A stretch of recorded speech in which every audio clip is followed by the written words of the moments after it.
History Inside a Nutshell, the show where we sail into our port of call discussing maritime history. In today's video, and this is a last minute video, I've decided to touch on a very fascinating subject which turned into a mystery, and although there were a few clues into this is likely that this may be a mystery that might not be solved.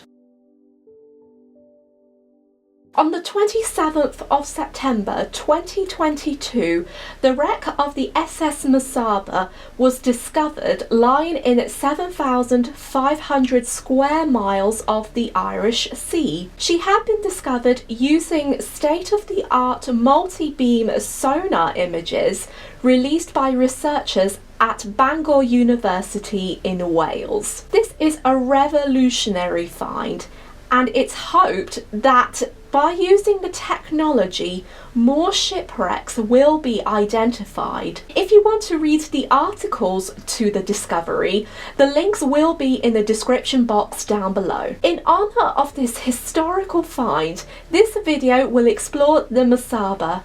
Why?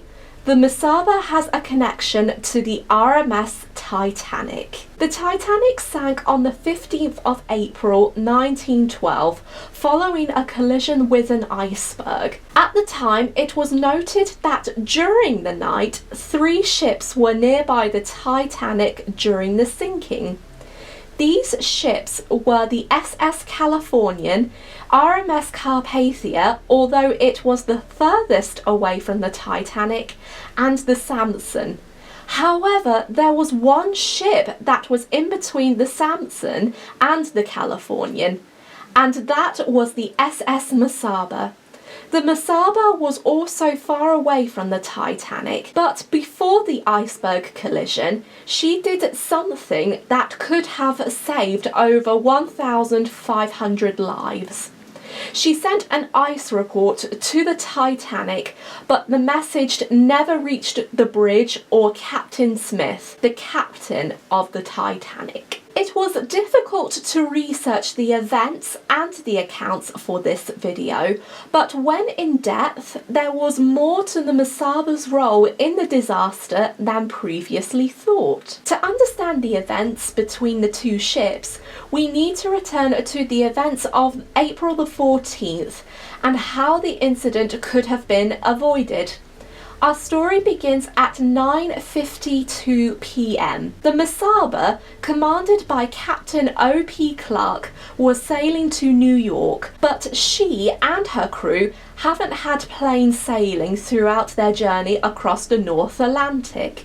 From the early morning to the afternoon, the crew on the ship had seen several icebergs in the area. The nature of ice, latitude and longitude positions were recorded to deliver messages to eastbound ships. By 4 p.m. ship's time, the Mesaba had entered a heavy field of ice, and it took the crew nearly 2 hours before they were clear of danger. Between 9:30 and 9:52 p.m, the Mesaba's wireless operator, Stanley Adams, had sent a message to eastbound ships, including the Californian and the Titanic. This is SHA calling. Ice report. In latitude 42 north to 41.25 north, longitude 49 west to 50.3 west. Saw much heavy pack of ice and great large icebergs, also field ice. Weather good, clear. Receiving the message in a flash, the wireless operator on the Titanic, Jack Phillips, replied, "This is MGY. Received. Thanks." Once Phillips had replied to Adams's message, there was no communication between the 2 ships for around 10 minutes. Then, Phillips received this response: "Stand by."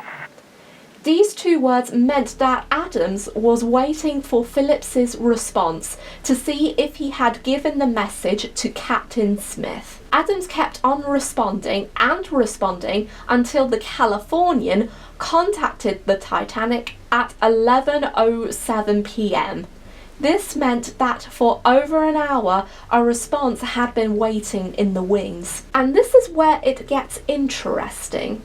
Although Adams sent it as a warning radio message, Phillips saw that Adams hadn't written down the letters MSG for weather and navigational warning. In Phillips's mind, it was clear that the message didn't have the correct prefix. This also didn't help that hours before the message, Phillips and Junior Officer Harold Bride had little sleep since they had to fix the Titanic's apparatus. The wireless apparatus malfunctioned at 11 p.m. the night before. Bride and Phillips had found that upon investigation, the two men discovered that leads from the secondary of the transformer had burnt through inside the casing. Somehow they had made contact with some of the iron bolts, which caused the power to go out.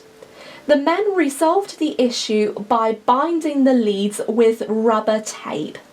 The wireless apparatus was running again by 5:30 a.m. on the 14th of April. When the message was sent and Adams was waiting for a response, Phillips continued to send a backlog of personal messages while Bride was off duty and taking a nap. Later, both operators, mainly Phillips, sent CQD and SOS messages to Cape Race and ships in the eastbound lane following the iceberg collision. Adams later went on to testify in the British inquiry about the messages between the Mesaba and the Titanic. In his testimony, Adams claimed that Captain Clark had handed him an ice report that had been written on paper. All the information on the paper contained the same positions that Adams had sent to all eastbound ships. He went on to say what he had and what he should have done. A link to the report from the British inquiry will be in the description box down below. Another person gave his source of the event. This came from Titanic's second officer, Charles Lightoller. In his autobiography, Lightoller said, "The one vital report that came through but which never reached the bridge was received at 9:40 p.m. from the Mesaba.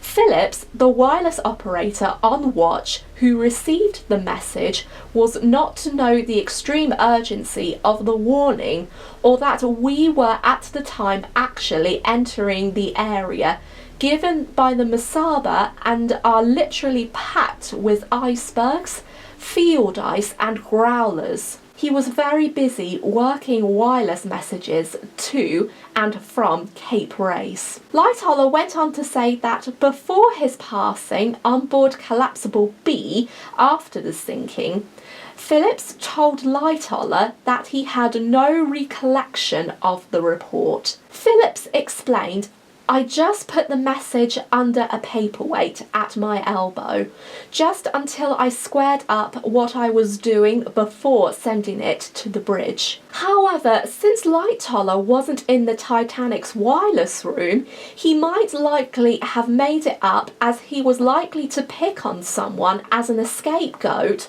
or he might have misinterpreted Phillips. Whatever the case might be, we will never know. In conclusion, there had been likely a misinterpretation.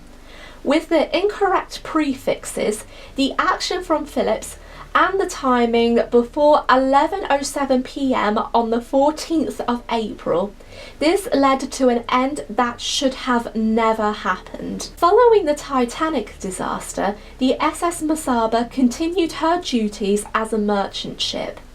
In 1918, she was sailing from Liverpool to Philadelphia before a German U-118 submarine torpedoed the ship.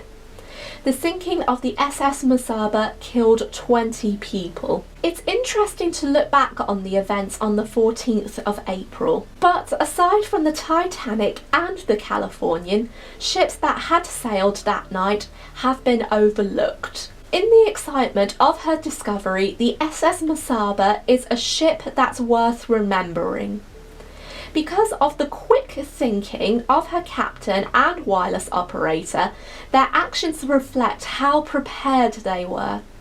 She did rescue the Californian, who was in the same Icefield, but it is tragic that Phillips didn't bring her message to the Titanic's bridge.